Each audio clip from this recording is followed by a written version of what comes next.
Good morning, children. Today we are going to learn about pronouns and its kind in detail. Now, children, we need to know what is a pronoun. A pronoun is a word that replaces a noun. For a word to be a pronoun, it must have a clear antecedent, which means the word for which a pronoun stands. There are many kinds of pronoun: personal pronoun, possessive pronoun, reflexive pronoun, interrogative pronouns, demonstrative pronoun, indefinite pronoun, and relative pronoun, to name a few. To understand the concept of personal pronouns, children, we need to know that personal pronouns are pronouns that replace nouns that name people in the subject and object positions.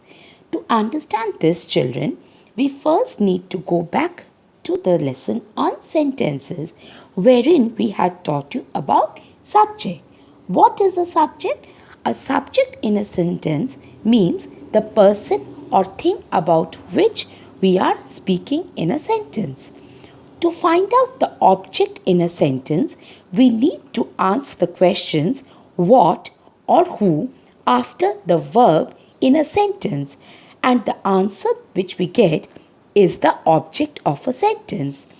I, you, he, she, or it are examples of personal pronouns in the first, second, and third person. Me, you, him, her, or it are examples of pronouns, personal pronouns, in the object position. Possessive pronouns do exactly what it seems like they should do. The word possessive itself tells us that they tell us about the possession or ownership in a sentence. Example: yours, mine, ours, his, hers, theirs, and its. You will notice, children, that we do not use apostrophes with these pronouns.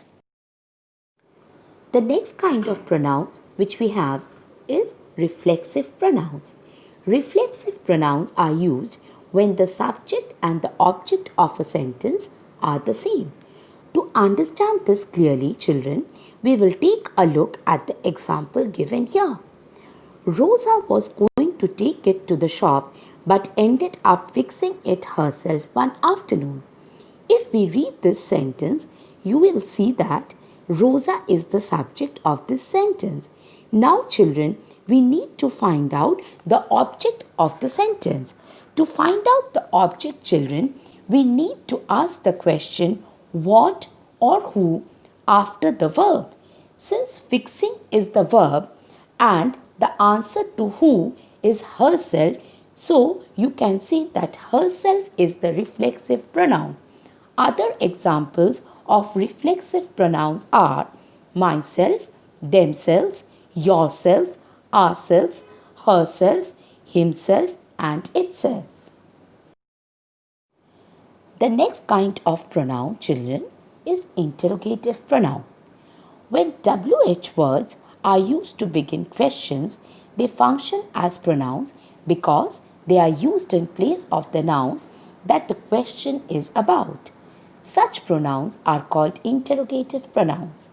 There are just 5 interrogative pronouns.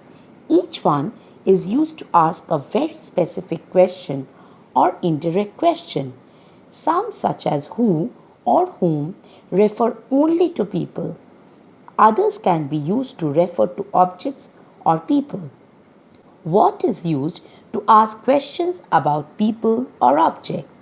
Example: what do you want for dinner? Which is used to ask questions about people or objects. Example: which color do you prefer? Who is used to ask questions about people.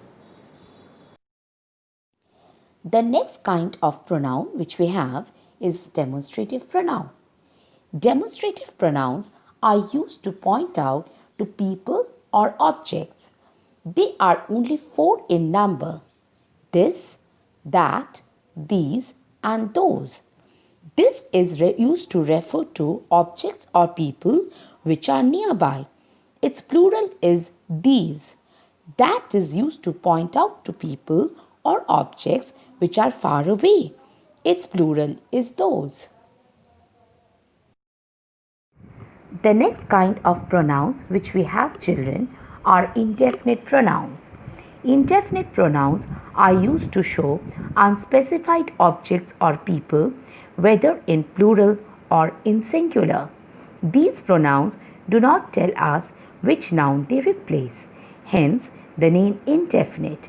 We usually use words like some, somebody, someone, and something in affirmative sentences, requests, and offers. We use anyone, anything, and anybody in negative sentences and questions. Example: may I help you with something? We use words with buddy or one for people. Words ending with buddy are used a little more informally than those ending with one. Example: everybody was looking at the goalkeeper. We use words ending with thing for things. The next kind of pronoun which we have is relative pronoun. Relative pronouns refer to a noun mentioned before in the sentence. Who, whom, whose, which, and that are examples of relative pronouns. Let us look at the first relative pronoun, which, and understand its usage. Which is used when the antecedent is not a person. Take a look at the example given below. The bike which he forgot to lock was stolen. Here, which is the relative pronoun, and the antecedent, that is the word for which the pronoun stands, is the bike. She asked for my help, which I found was charming. Look at the usage of who in the following two examples. Who is used when the antecedent is a person. Her cousin, who is 5, is learning to speak English. Who is the relative pronoun here, and the antecedent is her cousin, who is a person.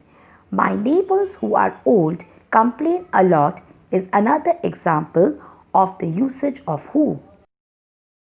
Before we understand about the usage of that, we need to understand about the concept of non-restrict relative clause and restrictive relative clause. Non-restrict relative clause is one which provides information that can be omitted.